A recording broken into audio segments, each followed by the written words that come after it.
Hi friends, welcome to exam theory. तो आपके SSC MTS 2019 में टोटल आपके एग्जाम 39 शिफ्टों में कराए गए थे, जिसके सारे मैथ के सॉल्यूशन आपको इस चैनल पर देखने को मिलेंगे। आज हम लोग इस वीडियो में 6/8/2019 के शिफ्ट 2 के सारे मैथ के सॉल्यूशन इस वीडियो में देखने वाले, तो वीडियो के अंत तक जरूर बने रहिएगा। तो अगर आप इस चैनल पर नए हैं तो हमारे चैनल को सब्सक्राइब जरूर कर लें। ये हमारा सोशल मीडिया प्लेटफॉर्म है, आप हमसे यहाँ भी जुड़ सकते हैं। इसके लिंक आपको इस वीडियो के डिस्क्रिप्शन बॉक्स में मिल जाएंगे और इस वीडियो को अपने दोस्तों के साथ शेयर करना बिल्कुल भी नहीं भूलिएगा। ये जो है टोटल आपके इतने शिफ्टों में जो आपके एग्जाम कराए गए थे एमटीएस 2019 के, जिसके 2/8/2019 और 5/8/2019 और 6/8/2019 के शिफ्ट 1 तक के सारे जो है आपको मैथ के सॉल्यूशन इस चैनल पर करा दिए गए। तो ये सारे वीडियो आप हमारे चैनल के प्लेलिस्ट में जाकर देख सकते हैं। आज हम लोग इस वीडियो में 6/8/2019 के शिफ्ट 2 के सारे मैथ के सॉल्यूशन देखने वाले हैं। तो चलिए बढ़ते हैं आज के प्रश्नों की ओर। तो देखेंगे क्वेश्चन नंबर 1। यहाँ पे आपको ग्राफ में दिया गया है कि नंबर ऑफ पीपल यानी कि लोगों की संख्या दी गई है। मेल यानी कि ब्लू वाला सारा जो है आपका क्या है, मेल में आता है, और फीमेल वाला जो है आपका क्या है, जो आपका नारंगी यानी कि ऑरेंज कलर का वो सारा आपका क्या है, फीमेल यानी कि महिलाओं के लिए जो है ग्राफ में महिलाओं की संख्या को दर्शाया गया। ये जो आपका क्वेश्चन है, क्वेश्चन में देखेंगे कि क्या बोला जा रहा है। यहाँ पर बोला जा रहा है कि C2 तथा C3 कंपनी में कार्य करने वाले कुल पुरुषों यानी कि पुरुषों की कुल संख्या तथा C1 तथा C5 कंपनी में कार्य करने वाली महिलाओं की कुल संख्या का अनुपात क्या है। तो सबसे पहले हम लोग क्या करेंगे, C2 प्लस C3 के जितने जो है पुरुष हैं उनको क्या करेंगे, जोड़ देंगे। तो C2 में जो है पुरुषों की संख्या कितनी है, तो 89 है। कितना है, 89 है, तो यहाँ पे 89 लिख देंगे।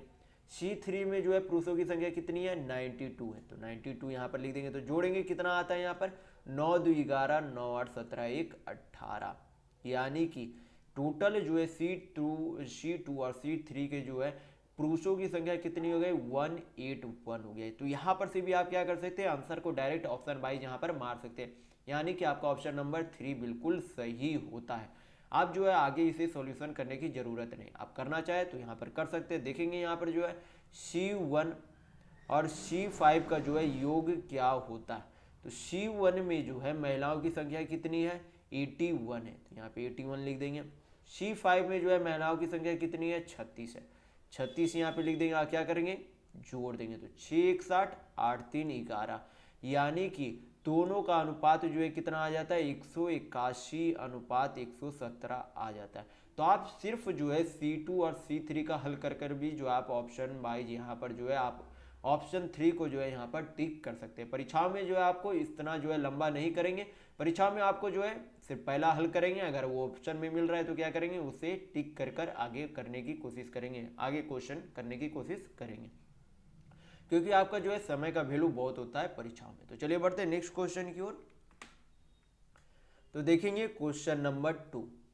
यहाँ पर ये जो आपका पिछले वाले ही ग्राफ है, यहाँ पर क्वेश्चन में पूछा जा रहा है कि इन 5 कंपनियों में कार्य करने वाले पुरुषों की कुल संख्या, यानी कि जो आपका जितना ब्लू में दिया गया वो सारा क्या है, पुरुष है, यानी कि क्या है, आदमियों की संख्या। तो उनका क्या बोला जा रहा है, कुल संख्या, तथा इन 5 कंपनियों में कार्य करने वाले महिलाओं की कुल संख्या से लगभग कितना प्रतिशत अधिक है।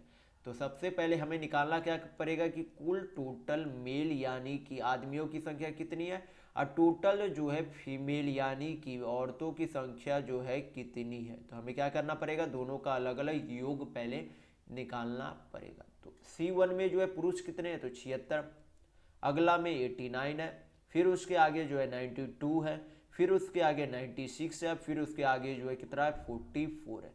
सभी को यहाँ पर जोड़ेंगे तो कितना आ जाएगा, 9 6 15 2 17 6 23 4 27, हाथ में 2, 8 7 15 15 9 15 9 आपका 24 हो जाता है, 24 9 33 4 37 2 39 होता है, यानी कि 397 जो है टोटल क्या है, मेल है। अब देख लेते हैं कि फीमेल यानी कि औरतों की संख्या कितनी है। तो 81 जो आपका C1 में फीमेल है, फिर C2 में 83, फिर आगे आपका कितना है, 81 है, फिर आगे आपका 72, फिर आगे आपका कितना है, 36 है। तो सभी को यहाँ पर जोड़ेंगे, 3 1 4 1 5 2 7 6 13, तो हाथ में 1 8 3 24 24 7 31 31 3 31 3 34 1 35, यानी कि 353 टोटल महिलाएं या 397 क्या है, पुरुष है। सबसे पहले क्या देखेंगे, पहले जो है कितना अधिक है नंबर में, तब तो यहाँ पर परसेंटेज निकाल सकते हैं। यहाँ पर क्या पूछा जा रहा है आपसे कि महिलाओं की कुल संख्या से लगभग कितने प्रतिशत अधिक कौन, पुरुष जो है कितने अधिक है महिलाओं से, कितना प्रतिशत। तो पहले क्या करेंगे, कितना अंक में जो है अधिक है वो पहले क्या करेंगे, तो दोनों का अंतर यानी कि डिफरेंस निकालेंगे, तो दोनों का अंतर पता चल जाएगा।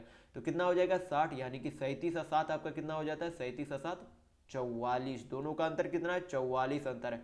तो किससे पूछा जा रहा है, महिलाओं से कितना प्रतिशत अधिक है, तो नीचे क्या करेंगे महिला लिखेंगे, नीचे क्या लिखेंगे महिलाओं लिखेंगे। तो यहाँ पर परसेंट में चेंज करने के लिए क्या करते हैं 100 से गुना करते हैं। तो क्या करेंगे यहाँ पर जो है किसी कोई भी संख्या से कट नहीं रहा, यानी कि 353 को जो है किससे भाग देंगे 44, यानी कि 353 से भाग देंगे किसको 4400 को। तो पहले क्या करेंगे एक बार में इसे लगाएंगे 353, यहाँ पर जो है कितना बच गया 7 हो गया, फिर जो आपका कितना बचेगा यहाँ पर 8, फिर यहाँ पर कट गया 1 शून्य और बैठेगा, तो यहाँ पर कितना हो जाएगा 2 बार में चला जाएगा, तो 3 दूनी 6 35 दूनी 70। तो आपका जो है यहाँ पर रिमाइंडर कितना बच जाता है, यहाँ पर आपका हो जाता है 4 1 यहाँ पर 0, यानी कि 12 पॉइंट कुछ आपका आंसर आएगा। तो आपका ऑप्शन नंबर यहाँ पर 3 बिल्कुल सही होता है। तो आगे इसे हल करने की कोशिश नहीं करेंगे, क्योंकि ऑप्शन में यहाँ पर 12 पॉइंट कुछ आपका आंसर दिया गया, यानी कि आपका आंसर जो है हमेशा इसी तरीके से आपको जो है टोटल आगे ये नहीं कि आप यहाँ पर पॉइंट के बाद 4 यहाँ पर भाग देके देखें फिर आगे 6 भाग करके देखें। परीक्षाओं में समय महत्वपूर्ण होता है, इसलिए जो आप क्या करेंगे जो आपका ऑप्शन जो है यहाँ पे मिल रहा है तो आप क्या करेंगे उसे टिक कर कर आगे बढ़ जाएंगे। तो चलिए बढ़ते हैं नेक्स्ट क्वेश्चन की ओर। तो देखेंगे क्वेश्चन नंबर 3। यहाँ पर जो आपको संख्याएं दी गई है जैसे 59 63 68 77 74 तथा 73, फिर आगे बोला जा रहा है उसका औसत कितना होगा जब प्रत्येक संख्याओं को 23 से विभाजित किया जाता है। तो सबसे पहले चेक करेंगे जो सभी संख्याएं दी गई है वो 23 से विभाजित हो रही है या नहीं। तो यहाँ पर देखने से पता चलता है कि 59 63 लगभग कोई भी संख्या जो है यहाँ पर 23 से विभाजित नहीं हो रही। तो विभाजित करने के लिए क्या करेंगे सभी का योग निकाल देंगे। क्या करेंगे सभी का योग निकाल देंगे, जो आपकी संख्या दी गई है उसका टोटल का योग निकाल कर क्या करेंगे 23 से विभाजित करेंगे। 23 से विभाजित करने पर जो आपका अंक आएगा उसका क्या करेंगे 6 से डिवाइड कर देंगे, क्योंकि क्या पूछा जा रहा है 23 से विभाजित करने के बाद उनका औसत पूछा जा रहा है, यानी कि एवरेज पूछा जा रहा है। तो क्या करेंगे सभी को पहले जोड़ेंगे, तो 9 3 12 8 20 27 27 4 31 3 कितना होता है 34 होता है। तो इकाई अंक 34, तो हाथ में 3। यहाँ पर फिर आगे जोड़ेंगे तो 6 5 11 11 6 17 17 7 24 24 7 31 31 7 38 38 3 कितना हो जाता है आपका 41 होता है। क्या करेंगे इसे 23 से विभाजित करके देखेंगे, 23 से डिवाइड करेंगे, फिर हमें क्या चाहिए औसत चाहिए। 23 से डिवाइड करेंगे तो कोई अंक आएगा, उसे जो है फिर किससे डिवाइड करना पड़ेगा टोटल नंबर, यानी कि टोटल नंबर यहाँ पर कितना है 6 अंक है। औसत निकालने के लिए क्या किया जाता है टोटल नंबर से डिवाइड किया जाता है, तो उसे जो है क्या करेंगे यहाँ पर ही डिवाइड कर देंगे, ताकि जो एक बार और इसे जो है आगे इक्वेशन ना बैठाना पड़े। तो यहाँ पर से आपका क्या हो जाएगा 23 से डिवाइड भी हो जाएगा, 6 से डिवाइड करने के बाद उनका औसत यानी कि एवरेज भी निकल जाएगा।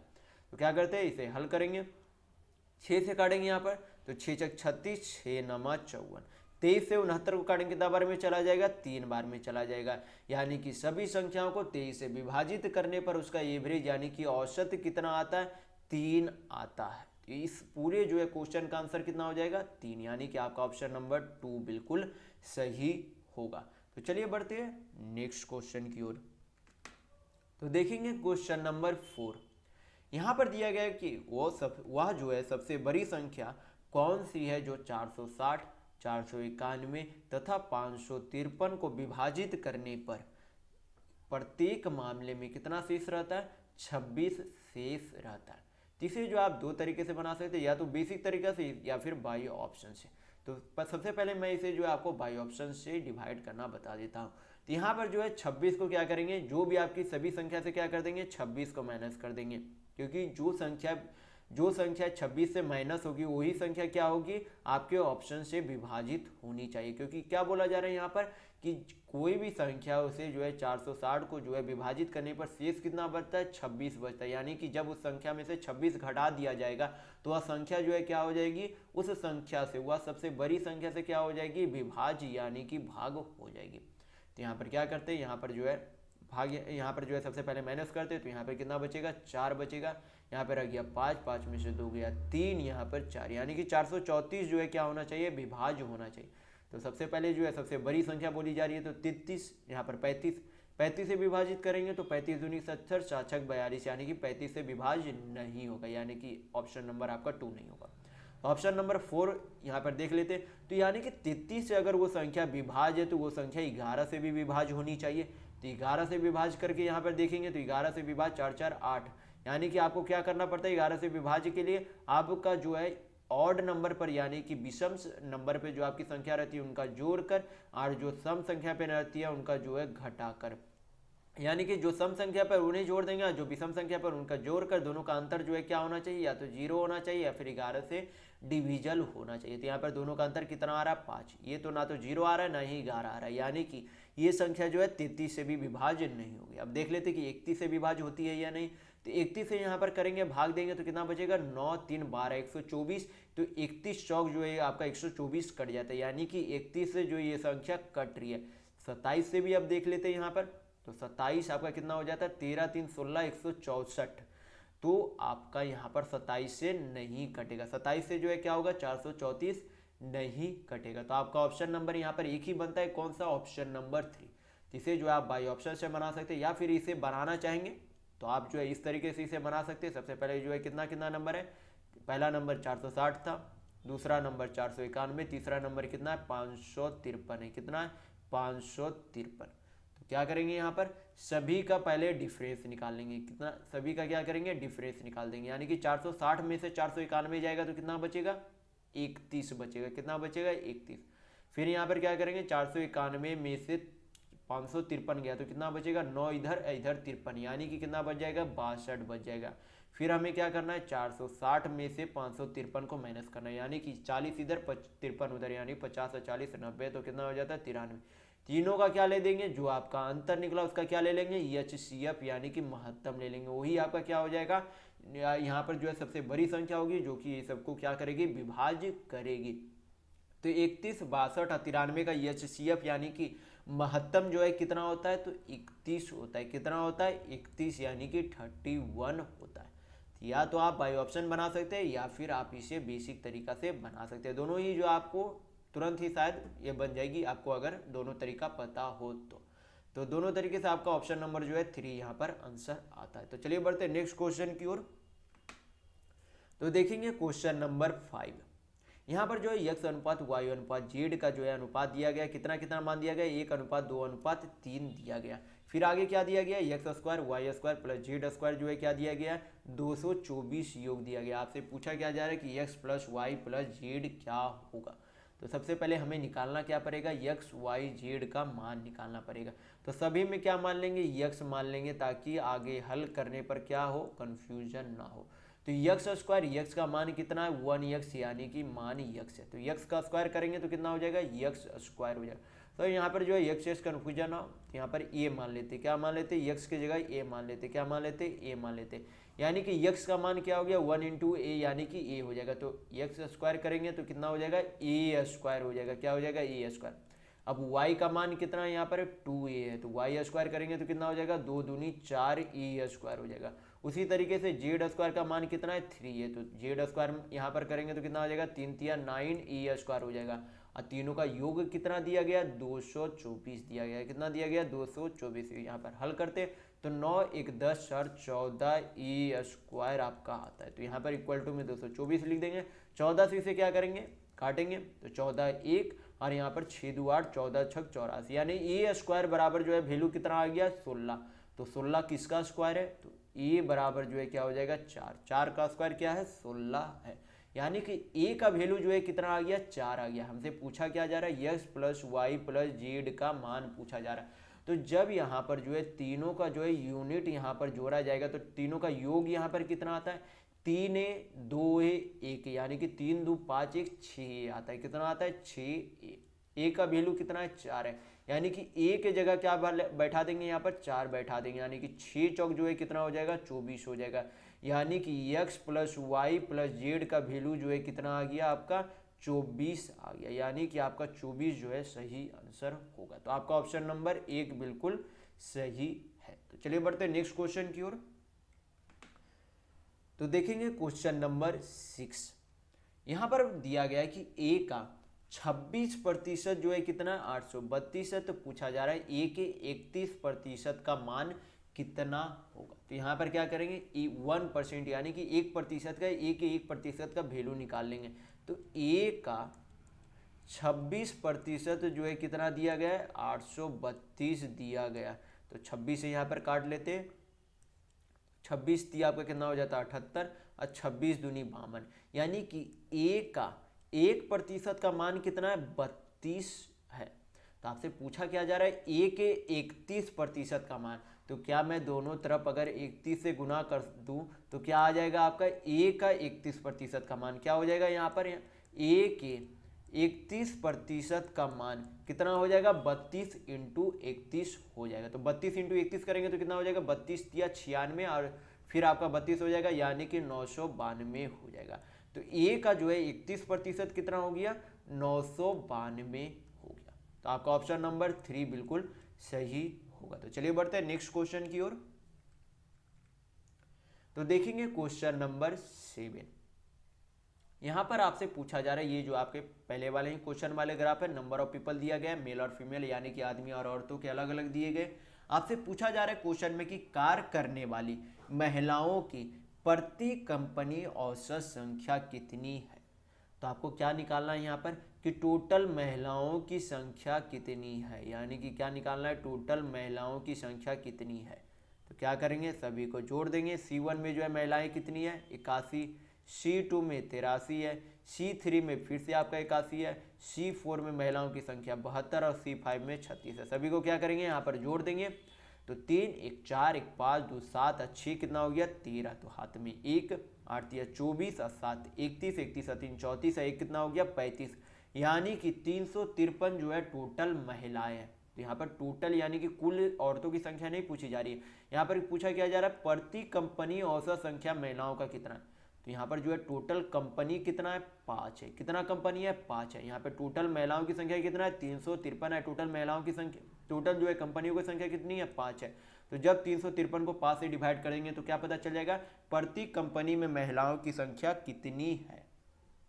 तो क्या करेंगे, यहाँ पर भाग दे देंगे। तो 35 को 5 सत्ते 35, 0 यहाँ पर हो जाएगा, 3 बचा तो 5 छक 30, यानी कि आपकी जो है यानी कि कंपनियों में जो है महिलाओं की औसत संख्या कितनी है, 70.6। तो आपका ऑप्शन नंबर 1 बिल्कुल सही होगा। तो चलिए बढ़ते हैं नेक्स्ट क्वेश्चन की ओर। तो देखेंगे क्वेश्चन नंबर 8। यहां पर आपका क्वेश्चन में बोला गया है कि किसी षष्ठभुज की भुजा कितना सेंटीमीटर है, 4 सेंटीमीटर है। फिर आगे बोला जा रहा है कि किसी वर्ग की भुजा 4√2 सेंटीमीटर है, तो उनके क्षेत्रफल का अनुपात कितना होगा। तो सबसे पहले आपको पता होना चाहिए षष्ठभुज यानी कि हेक्सागोन का जो है एरिया का फॉर्मूला क्या होता है। तो एरिया में जो आपको पता होना चाहिए कि इसके एरिया का फॉर्मूला क्या होता है। तो 6 इंटू √3/4 इंटू क्या होता है, साइड स्क्वायर होता है किसका, षष्ठभुज का। किसका, षष्ठभुज यानी कि हेक्सागोन का। फिर आपका क्या है, वर्ग का। तो वर्ग का भी आपका जो है क्षेत्रफल यानी कि एरिया का जो है आपको पता होना चाहिए कि क्षेत्रफल का जो है फॉर्मूला क्या होता है। तो इसका होता है साइड स्क्वायर होता है। क्या होता है आपका, साइड स्क्वायर होता है। तो दोनों का जो है आपको एरिया का फॉर्मूला याद रखना है कि षष्ठभुज का एरिया का फॉर्मूला क्या होता है, 6 इंटू √3/4 साइड स्क्वायर, और वर्ग का होता है साइड स्क्वायर होता है। तो क्या करेंगे, दोनों का एरिया निकालकर उसका अनुपात निकालेंगे। तो यहाँ पर जो है 6 यानी कि षष्ठभुज का कितना, √3/4, 6 इंटू √3/4, साइड कितना दिया गया षष्ठभुज का, 4 सेंटीमीटर दिया गया, यानी कि 4 सेंटीमीटर साइड है, तो साइड का क्या करना है, स्क्वायर करना है। तो 4 का स्क्वायर करेंगे तो कितना हो जाएगा, 16 हो जाएगा। फिर आपको क्या करना है, यहाँ पर अनुपात बैठा देंगे। दोनों का क्या पूछा जा रहा है, अनुपात पूछा जा रहा है। तो वर्ग का जो है साइड का एरिया क्या होता है, साइड स्क्वायर होता है। तो साइड क्या दिया गया है यहाँ पर, वर्ग का 4√2, यानी कि क्या करेंगे, 4√2 का स्क्वायर करेंगे। क्या करेंगे, 4√2 का क्या करेंगे, स्क्वायर करेंगे। तो आपका क्या आ जाएगा, दोनों के एरिया का अनुपात आ जाएगा। तो यहाँ पर हल करते हैं तो 4 चौक कितना हो गया, 16 हो जाएगा।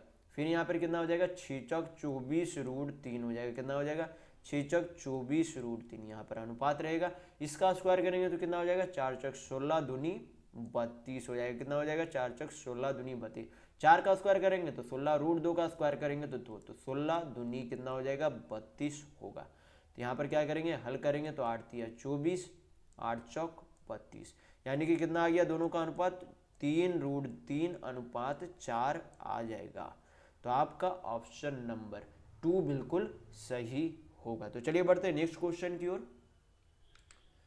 तो देखेंगे क्वेश्चन नंबर 9।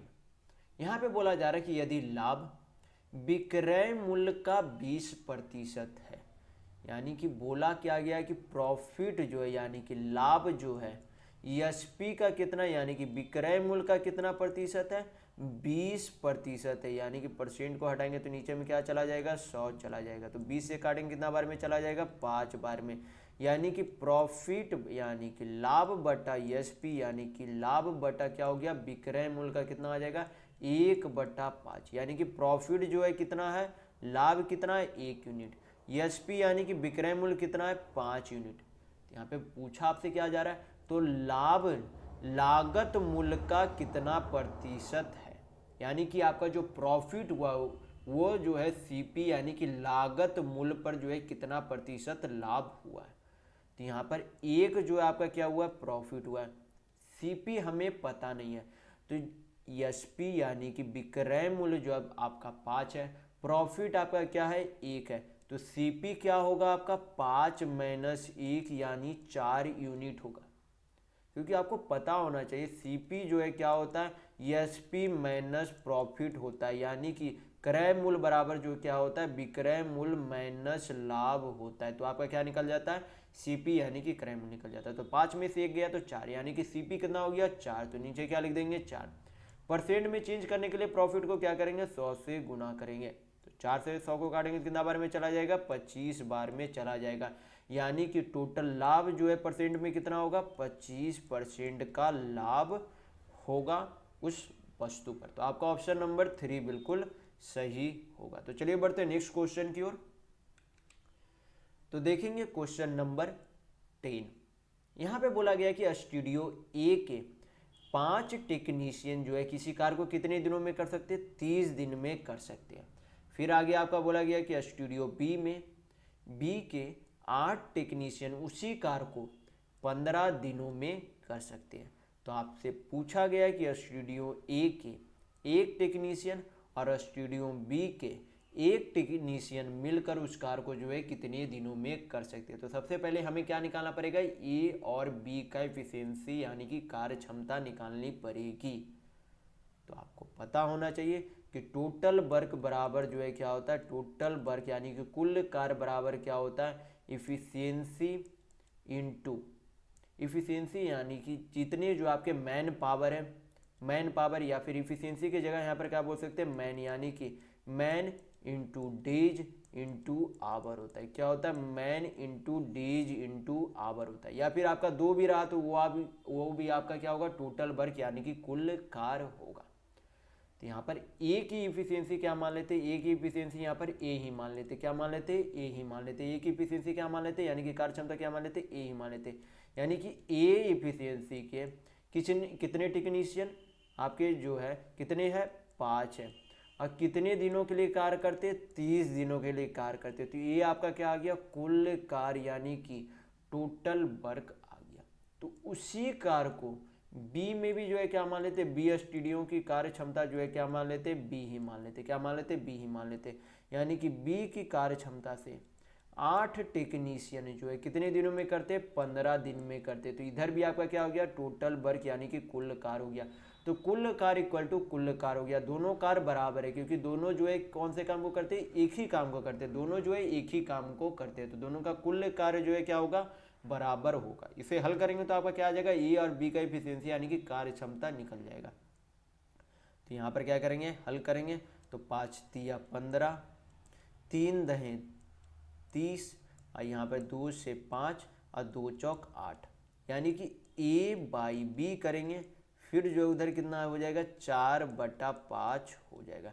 यानी कि ए बी को यहाँ पे नीचे ले आए और यहाँ पर जो है 4 इधर था तो 4/5 इधर हो गया। यानी कि ए की कार्य क्षमता कितनी है, 4 है, और बी की कार्य क्षमता कितनी है, 3 है। यानी कि ए जो है 4 यूनिट के हिसाब से काम करेगा, बी जो है 5 यूनिट के हिसाब से काम करेगा। तो यहाँ पर बोला क्या गया कि पूछा आपसे गया कि स्टूडियो ए के एक टेक्नीशियन यानी कि ए का जो है 4 यूनिट के काम से और बी जो है ए 5 यूनिट के काम से करेगा। तो दोनों मिलकर जो है कितना के हिसाब से करेंगे काम, 9 यूनिट के हिसाब से काम करेंगे। क्या करेंगे, 9 यूनिट के हिसाब से काम करेंगे। तो ऊपर हमें क्या निकलना पड़ेगा, टोटल वर्क यानी कि कुल कार्य लिखना पड़ेगा। तो कुल कार्य करने के लिए क्या करेंगे, किसी भी तरफ का क्या करेंगे, या तो ए का वैल्यू पुट कर लेंगे या फिर बी का वैल्यू पुट कर देंगे। तो ए का वैल्यू यहाँ पर पुट करके देखते हैं कितना यहाँ पर जो है कुल कार्य आता है। तो यहाँ पर ए का वैल्यू अगर पुट करेंगे तो 5 चौक 20, 20 और 30 करेंगे तो कितना हो जाएगा 600। यानी कि 600 काम करना है उसे कितने की एफिशिएंसी से, कुल 9 की एफिशिएंसी यानी कि कार्य क्षमता से। तो जब आपका कुल कार्य बटा आपका कुल कार्य क्षमता होता है तो आपका क्या निकल जाता है, टाइम यानी कि समय निकल जाता है। तो क्या करेंगे, इसे काटेंगे तो 3 तिया 9, 3 दूनी 6, यानी कि टोटल टाइम आपका कितना आ गया, 200/3 दिन आ गया। यानी कि एक ए के टेक्नीशियन और एक जो है बी के टेक्नीशियन मिलकर जो इस काम को कितने दिनों में पूरा कर सकते हैं, 200/3 दिन में पूरा कर सकते हैं। तो आपका ऑप्शन नंबर 3 बिल्कुल सही होगा। तो चलिए बढ़ते हैं नेक्स्ट क्वेश्चन की ओर। तो देखेंगे क्वेश्चन नंबर 11। यहाँ पे बोला जा रहा है कि वस्तु 1 का लागत मूल्य उसके SP1 पर बेचने से हुए लाभ का 6 गुना है। सबसे पहले यहाँ पर लिख देते क्या, पहला वस्तु का जो है सीपी यहाँ पर लिख देते, यहाँ पर प्रॉफिट यानी कि लाभ लिख देते और यहाँ पर क्या लिख देते, एसपी लिख देते। क्या लिख देते, एसपी यानी कि विक्रय मूल्य। तो यहाँ पर क्या बोला जा रहा है, वस्तु का लागत मूल्य SP1 पर बेचने से हुए लाभ का जो है कितना गुना है, 6 गुना है। यानी कि लाभ अगर मान लीजिए 1 यूनिट है, लाभ अगर आप मान लेंगे 1 यूनिट है तो सीपी यानी कि क्रय मूल्य कितना हो जाएगा, 6 यूनिट हो जाएगा। कितना हो जाएगा, 6 यूनिट आपका क्या हो जाएगा, क्रय मूल्य हो जाएगा। तो यहाँ पर से आपका एसपी पता चल जाएगा, एसपी जो आपका कितना हो जाएगा यहाँ पर, तो एसपी बराबर आपको पता होना चाहिए कि क्या होता है, सीपी प्लस प्रॉफिट यानी कि क्रय मूल्य प्लस लाभ होता है।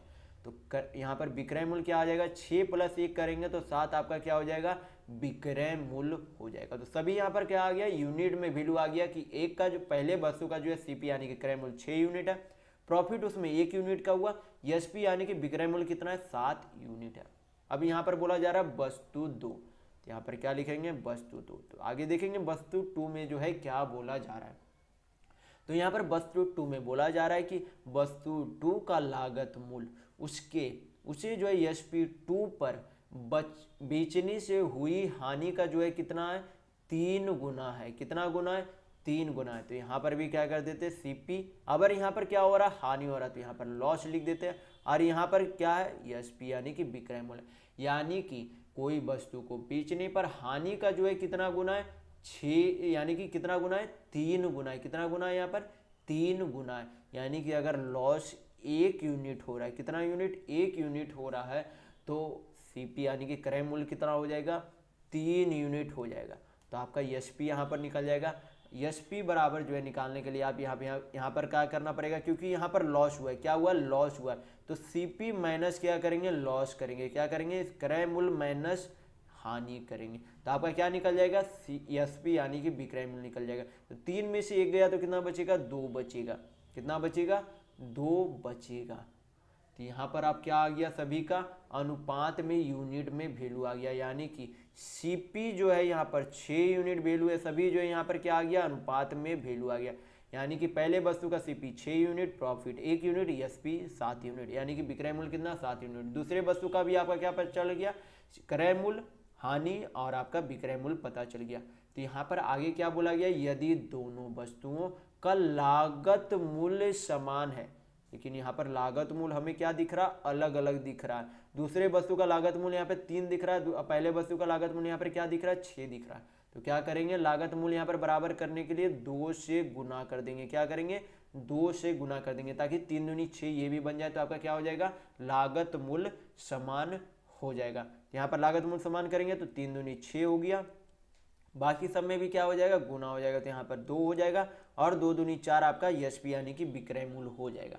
तो यहाँ पर अब क्या हो गया, अब आपका जो है सीपी यानी कि क्रय मूल्य पहले और दूसरे वस्तु का क्या हो गया, समान हो गया। लेकिन अब यहाँ पर से जो है क्वेश्चन में पूछा क्या जा रहा है आपसे, तो बताइए कि HP1 तथा HP2 का अनुपात क्या होगा। तो HP1 का यहाँ पर जो है कितना यूनिट में वैल्यू है, 7 यूनिट वैल्यू है। और HP2 में जो है कितना वैल्यू है, यहाँ पर HP2 में जो है HP2 का जो है HP वैल्यू कितना है, 4 यूनिट है। यानी कि HP1 का अनुपात HP2 के अनुपात से जो है कितना हो जाएगा, 7:4 हो जाएगा। कितना हो जाएगा, 7:4 हो जाएगा। यानी कि HP1 का वैल्यू कितना है, 7 है, HP2 का वैल्यू कितना है, 4 है। यानी कि दोनों के SP यानी कि सेलिंग प्राइस यानी कि विक्रय मूल्य का अनुपात कितना हो जाएगा, दोनों का 7:4 होगा। तो चलिए बढ़ते हैं नेक्स्ट क्वेश्चन की ओर। तो देखेंगे क्वेश्चन नंबर 12। यहाँ पे बोला जा रहा है क्वेश्चन में कि कोई रेलगाड़ी किसी स्थिर खंबे को 3 मिनट में पार करती है। फिर आगे बोला जा रहा है कि वह 600 मीटर लंबे प्लेटफॉर्म को 5 मिनट में पार करती है। तो रेलगाड़ी की लंबाई तथा गति यानी कि उसका स्पीड क्या होगा। तो सबसे पहले आपको फॉर्मूला एक पता होना चाहिए कि समय बराबर क्या होता है, समय बराबर आपका होता है दूरी बटा चाल। तो समय आपका हो गया टाइम, दूरी यानी कि डिस्टेंस, चाल यानी कि स्पीड होता है। तो समय बराबर क्या हो गया आपका, दूरी बटा चाल। तो क्या निकालना है सबसे पहले जो है हमें, तो यहाँ पर जो है सबसे पहले हम लोग क्या मान लेंगे, रेलगाड़ी की लंबाई को क्या मान लेंगे। तो रेलगाड़ी की लंबाई यानी कि रेलगाड़ी की लंबाई को जो है क्या मान लेंगे, यहाँ पर यक्स मान लेंगे। क्या मान लेंगे कि यक्स मीटर जो है क्या है, रेलगाड़ी की लंबाई है। और उसकी चाल जो है यानी कि उसकी स्पीड को जो है क्या मान लेंगे, ए मीटर प्रति सेकेंड है। क्या है, ए मीटर प्रति सेकेंड है। दो चीज जो है क्या करेंगे, पहले मान लेंगे रेलगाड़ी को क्या मान लिए, यक्स मीटर, उसकी लंबाई मान लिए रेलगाड़ी की लंबाई, और उसकी चाल क्या मान लिए, ए मीटर प्रति सेकेंड मान लिए। यहाँ पर क्या करेंगे, सबसे पहले आपको बताएगी कि समय बराबर क्या होता है, दूरी बटा चाल। तो शुरुआत में क्या बोला गया कि कोई रेलगाड़ी किसी स्थिर खंबे को जो है 3 मिनट में पार करती है। तो समय बराबर अभी आपको क्या बताया गया, दूरी बटा चाल। यानी कि रेलगाड़ी को जो है शुरुआत में जो है जब खंबे को पार करेगा तो उसे जो है कितनी दूरी जो है ट्रैवल करनी पड़ेगी, यक्स मीटर, क्योंकि खंबे की कोई भी दूरी नहीं होती है। तो उसे जो है जो भी ट्रैवल करना दूरी जो है तय करना पड़ेगा वो जो है रेलगाड़ी की लंबाई खुद की होगी। तो यहाँ पर जो है समय उसे क्या यानी कि दूरी जो है उसका क्या हो जाएगा, यक्स किलोमीटर उसे जो है ट्रैवल करना पड़ेगा एक खंबे को पार करने में। चाल आपका क्या माने, ए मीटर प्रति सेकेंड माने। तो समय बराबर क्या होता है, दूरी बटा चाल। तो दूरी यक्स मीटर हो गया, चाल आपका ए मीटर प्रति सेकेंड हो गया। समय कितना लगता है, 3 मिनट। कितना लगता है, 3 मिनट। तो जब आपका चाल मीटर प्रति सेकेंड में रहे तो आपका समय जो है किस में रहना चाहिए, सेकेंड में रहना चाहिए। इसे क्या करेंगे, सेकेंड में चेंज करने के लिए 60 से मल्टीप्लाई कर देंगे। क्या करेंगे, 60 से मल्टीप्लाई कर देंगे। तो यहाँ पर कितना आ जाएगा, यक्स बराबर आपका हो जाएगा 180 ए। क्या हो जाएगा, यक्स बराबर आपका 180 ए। यानी कि रेलगाड़ी की लंबाई को अब क्या बोल सकते हैं हम लोग कि 180 ए जो है क्या है, आपकी रेलगाड़ी की लंबाई है। फिर आगे जो है क्वेश्चन में क्या दिया गया, क्वेश्चन में दिया गया था कि 600 मीटर लंबे प्लेटफॉर्म को पार करने में 5 मिनट जो है क्या लगती है, समय लगती है। तो दोबारा आपको क्या बताया गया था, समय बराबर दूरी बटा चाल। तो अब दूरी जो है कितनी हो जाएगी, रेलगाड़ी की खुद की लंबाई यानी कि 180 ए मीटर, और 600 मीटर जो है उसे लंबे प्लेटफॉर्म को भी पार करना, यानी कि टोटल जो है अब जो है सेकेंड इक्वेशन में आपका क्या हो जाएगा, टोटल डिस्टेंस जो है कितना हो जाएगा उसका 180 ए। यानी कि टोटल दूरी जो ट्रेन को कवर करना है एक प्लेटफॉर्म को पार करने के लिए कितना हो जाएगा 180 ए, यानी कि खुद की ट्रेन की लंबाई प्लस जो प्लेटफॉर्म की लंबाई। तो प्लेटफॉर्म की लंबाई कितनी है, 600 मीटर। समय बराबर क्या होता है, दूरी बटा चाल। तो चाल हमने क्या माना था यहाँ पर, ए मीटर प्रति सेकंड। तो क्या मान लेंगे, ए मीटर यहाँ पर लिख देंगे, ए चाल वहां पर लिख देंगे। और फिर जो है समय किस में दिया गया, 5 मिनट दिया गया। क्या दिया गया, 5 मिनट। तो चाल आपका मीटर प्रति सेकंड में, तो समय को क्या करेंगे, सेकंड में चेंज करेंगे। आपको हमेशा ध्यान रखना चाहिए कि जब आपका चाल मीटर पर सेकंड में हो तो समय भी आपका किस में होगा, सेकंड में होगा। और आपकी जो दूरी भी रहेगी वो हमेशा किस में रहेगी, मीटर में रहेगी। और अगर आपका चाल किलोमीटर प्रति घंटा में रहे तो दूरी आपकी जो है किस में रहेगी, किलोमीटर में रहेगी। और जो समय आपकी आएगी या फिर दी गई होगी वो किस में रहेगी, घंटा में रहेगी। आपको दोनों याद रखना है कि मीटर प्रति सेकंड में समय सेकंड और दूरी जो है मीटर में रहेगी। तो यहाँ पर क्या हो गया, कुल दूरी ऊपर में हो गया, नीचे जो आपका क्या हो गया, चाल हो गया। तो समय बराबर क्या होता है, दूरी बटा चाल। तो इक्वल टू क्या लिख देंगे यहाँ पर, टोटल समय लिख देंगे। कितना लगता है, 5 मिनट। मिनट को क्या करेंगे, सेकेंड में चेंज करेंगे। सेकेंड में चेंज करने के लिए क्या करते हैं, 60 से मल्टीप्लाई करते हैं तो आपका क्या हो जाएगा, सेकेंड में चेंज हो जाएगा। इसे हल करेंगे बाकी तो कितना आ जाएगा, 180A प्लस 600 इक्वल टू कितना हो जाएगा, 6 पचे 300A। यहाँ पर कितना 180 है, 18A आपका नहीं 180 है। तो यहाँ पर जो है 300A में से 180A चला गया तो कितना बचेगा, 120A बचेगा। कितना बचेगा, 120A। और टोटल जो है एक साइड कितना बचेगा, 600। यानी कि A बराबर जो है कितना आ गया, 12 25 60। यानी कि 5 मीटर प्रति सेकेंड जो है क्या है, उस ट्रेन की गति है। क्या है, उस ट्रेन की गति है। लेकिन हमें चाहिए क्या, यहाँ पर जो है पहले आपका जो है क्या मान लेंगे, यहाँ पर सबसे पहले जो है यहाँ पर क्या निकाल लेंगे, दूरी निकाल लेते। यहाँ पर सबसे पहले क्या निकाल लेते कि रेलगाड़ी की लंबाई। यहाँ पे क्या पूछा जा रहा था, आपकी रेलगाड़ी की लंबाई और गति दोनों पूछी जा रही है। तो सबसे पहले क्या निकाल लेते हैं, यहाँ पर रेलगाड़ी की लंबाई। तो यहाँ पर लंबाई क्या मान लिए थे बाद में, x बराबर क्या आ गया था, 180 है। तो क्या करेंगे, ए का वैल्यू यहाँ पर पुट करेंगे तो आपका क्या निकल जाएगा, यक्स का मान निकल जाएगा। तो कितना हो जाएगा, 18 पचे 90। यानी कि 900 मीटर जो है क्या है, रेलगाड़ी की लंबाई है। क्या है, रेलगाड़ी की लंबाई। तो 900 मीटर आपका कौन ऑप्शन में, आपका ऑप्शन नंबर 1 और आपका ऑप्शन नंबर 4 में। यानी कि आपका ऑप्शन नंबर 2 और आपका ऑप्शन नंबर 3 बिल्कुल नहीं होगा। तो यहाँ से क्या निकल गया आपका, रेलगाड़ी की लंबाई। हमें अब निकालना क्या है, रेलगाड़ी का चाल भी निकालना। तो चाल ये किस में है, मीटर पर सेकेंड में चाल है। लेकिन हमें इसमें किस में दिया गया सारा आंसर, किलोमीटर प्रति घंटा में चेंज दिया गया। तो मीटर पर सेकेंड के चाल को किलोमीटर प्रति घंटा में चेंज करने के लिए किससे मल्टीप्लाई करते हैं, 18/5 से क्या करते हैं, मल्टीप्लाई करते हैं। किससे मल्टीप्लाई करते हैं, मीटर पर सेकंड को किलोमीटर प्रति घंटा में चेंज करने के लिए 18/5 से। तो 5 से 5 जो है चला गया तो कितना आ जाएगा, 40 का 18 किलोमीटर प्रति घंटा। कितना आ जाएगा, 18 किलोमीटर प्रति घंटा। तो ट्रेन की लंबाई कितनी आ गई, 900 मीटर आ गई यहाँ पर। यानी कि ट्रेन की लंबाई कितनी है, 900 मीटर। और उसका चाल जो है कितना है, 18 किलोमीटर प्रति घंटा है। यानी कि आपका ऑप्शन नंबर 4 बिल्कुल सही होगा। तीसरी जो आप बाई ऑप्शन से भी जो आसानी से हल कर सकते हैं। बाई ऑप्शन से आपको कुछ नहीं करना, समय बराबर आपको पता है कि दूरी बटा चाल है। चाल का जो है यानी कि ट्रेन की लंबाई को कोई भी जो है वैल्यू पुट करके दूरी को जोड़ देंगे और यहाँ पर जो है क्या करेंगे, डिवाइड कर देंगे चाल से। यानी कि टोटल दूरी बटा क्या कर देंगे, टोटल चाल कर देंगे। यहाँ पर मैं आपको बता देता हूँ कि बाई ऑप्शन से जो है किस तरीके से बनाया जाएगा। अगर यहाँ पर जो है बाई ऑप्शन जो है यहाँ पर 4 ऑप्शन को अगर आप पुट करते तो क्या होता है, समय बराबर दूरी बटा चाल हो जाता है। तो टोटल दूरी जो है यहाँ पर कितना हो जाएगा, यहाँ पर कर लेते हैं। यहाँ पर जो है टोटल जो उसे कवर कितना पर करना पड़ेगा, खंबा को पार करने में 900 मीटर को, कितना 900 मीटर को पार करना पड़ेगा खंबा में। यानी कि ट्रेन की लंबाई कितनी है, तो 900 मीटर यहाँ पर मान लिया बाई ऑप्शन से। और जो है चाल इसका किस में दिया गया, 18 किलोमीटर प्रति घंटा। तो किलोमीटर प्रति घंटा को मीटर पर सेकंड में चेंज करने के लिए किससे करते हैं, 5/18 से। तो 18 कहाँ चला जाएगा, ऊपर चला जाएगा। तो हमें चेक करना है कि इसे जो है हल करने पर आपका 3 मिनट आता है या नहीं। तो अगर आपका 3 मिनट आता है तो ये ऑप्शन जो आपका बाई ऑप्शन हमेशा सही होगा। तो 18 से 18 चला गया, 5 से काटेंगे तो कितना हो जाएगा, 18 पचे 90। यहाँ पर कितना आ गया, 180 सेकेंड आ गया। क्या आ गया, 180 सेकेंड। इसे मिनट में चेंज करने के लिए क्या करेंगे, 60 से डिवाइड करेंगे तो कितना आ जाएगा, 3 मिनट आ जाएगा। यानी कि बाई ऑप्शन से इसे बनाएंगे तो आपका जो है जल्दी बन सकता है, या फिर आप लॉन्ग मेथड से बनाएंगे इसे जो है तो आपको इतना हल करना पड़ेगा। तो आपको यहाँ पर जो है परीक्षाओं में जो है बाई ऑप्शन से बनाना बेहतर रहेगा आपको, इससे जो है आपके समय की बचत होगी। चलिए बढ़ते हैं नेक्स्ट क्वेश्चन की ओर। तो देखेंगे क्वेश्चन नंबर 13। यहाँ पे बोला जा रहा है कि एक व्यक्ति ए से बी तक 30 किलोमीटर प्रति घंटा की गति से जाता है तथा वह जो है बी से ए तक 20 किलोमीटर प्रति घंटा की गति से क्या होता है, वापस लौट आता है। तो आपसे पूछा जा रहा है कि पूरी यात्रा में उसकी औसत गति यानी कि एवरेज स्पीड क्या है।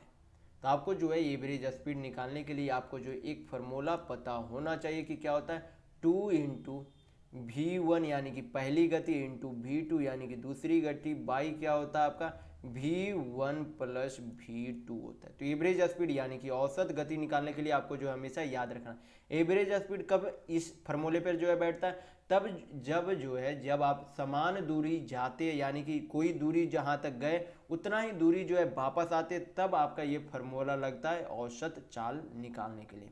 यहाँ पर क्या हुआ, जितनी दूरी हुआ जो है जाता है उतनी दूरी जो है यहाँ पर क्या हो रहा है वापस लौट रहा है। तो यहाँ पर जो ये फार्मूला आपका पुट होगा। तो यहाँ पर जो एवरेज स्पीड निकालने के लिए क्या करेंगे 2 इंटू पहला स्पीड कितना है 30 है, कितना आपका है 30 है। दूसरा स्पीड कितना है आपका यानी कि चाल कितना है दूसरा 20 से ए तक आने में 20 किलोमीटर प्रति घंटा। नीचे क्या हो जाएगा v1 प्लस v2 यानी कि पहला चाल प्लस दूसरा चाल। तो पहला चाल कितना था 30, दूसरा चाल 20, तो 30 अब 20 गिरेंगे तो कितना हो जाएगा 50 हो जाएगा।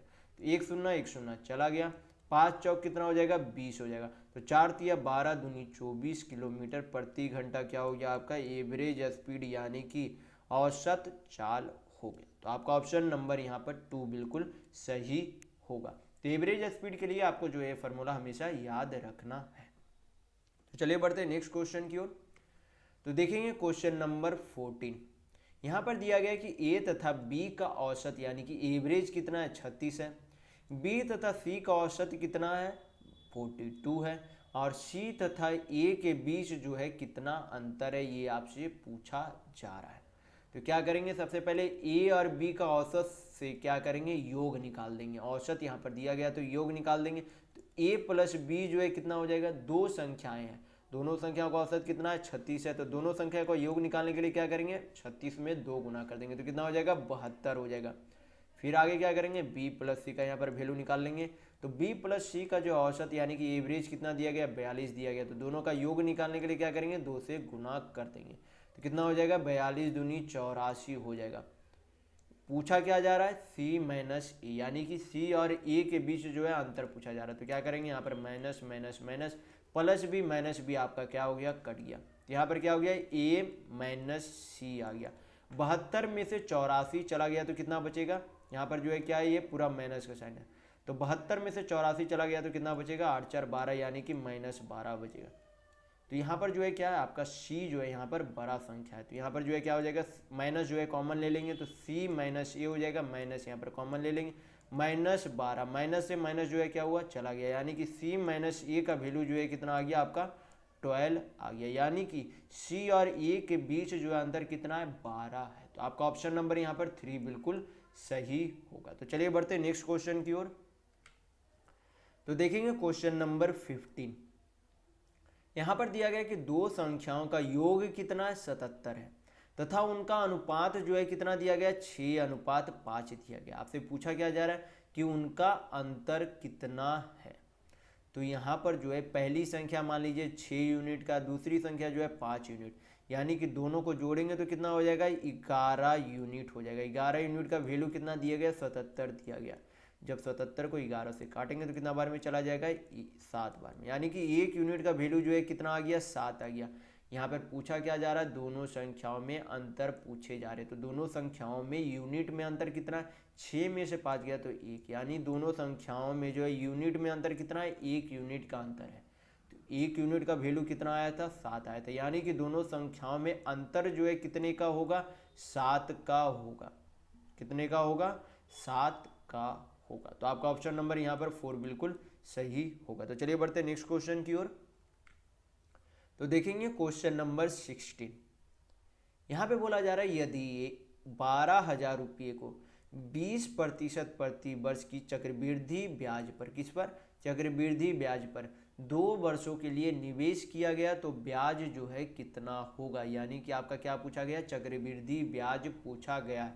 तो इसे क्या करेंगे ट्री मेथड से बनाएंगे। तो 12,000 का सबसे पहले 20% कितना होता है, तो 12 दूनी कितना होता है 24, कितना होता है 12,000 का 20% कितना होता है 24 होता है। निकालना चाहेंगे तो आप इस तरीके से इसे निकाल सकते हैं 12,000 20% बटा 100% हटाएंगे तो 2 शून्य 2 शून्य चला गया, 12 दूनी 24 पे 2 शून्य, यानी कि 12,000 का 20% कितना होता है 24। यानी कि पहले वर्ष का जो है ब्याज कितना होगा 24 होगा, लेकिन अगले साल में जब ब्याज जाएगा तो 2400 अगले साल भी क्या लगेगा, ब्याज लगेगा। चक्रवृद्धि ब्याज में क्या होता है, 24 साल जो पिछले साल में लगा ब्याज, उसके अगले साल में भी क्या लगेगा, 2400 रुपया लगेगा। लेकिन अबर जो अगले साल ब्याज लगेगा वो पिछले का ब्याज पर भी ब्याज लगेगा। क्या लगेगा, पिछला वर्ष में जो आपने ब्याज दिया था उसके ब्याज पर भी ब्याज, यानी कि चक्रवृद्धि ब्याज लगेगा। यानी कि अब क्या निकालेंगे, 2400 का 20% निकालेंगे। क्या निकालेंगे, 2400 का 20%। 2400 का 20% कितना हो जाएगा, 480 हो जाएगा। कितना हो जाएगा, 480 हो जाएगा 2400 का 20%। निकालना चाहेंगे तो आप इस तरीके से निकाल सकते हैं। 2400 का 20% कितना होता है, बटा 100, 2 शून्य 2 शून्य चला गया, 24 दूनी 48, यानी कि 480। तो ये जो है पहले साल का ब्याज हो गया।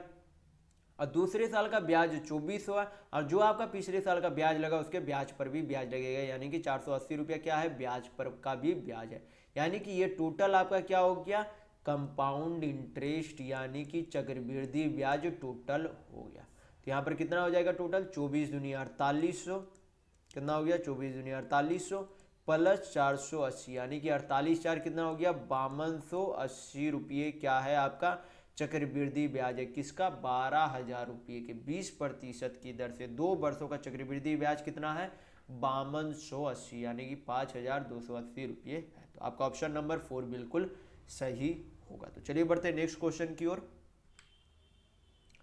तो देखेंगे क्वेश्चन नंबर 17।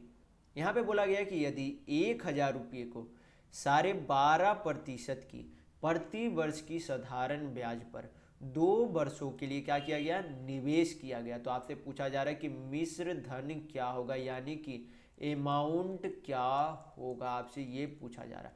तो अमाउंट निकालने से पहले जो है सबसे पहले हमें क्या निकालना पड़ेगा कि ब्याज जो है उस पर कितना लगता है।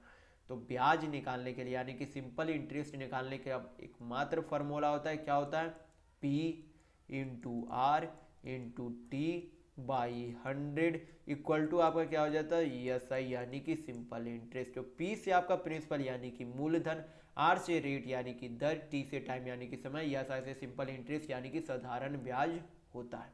तो क्या करेंगे, सबसे पहले साधारण ब्याज यानी कि SI सिंपल इंटरेस्ट निकालेंगे।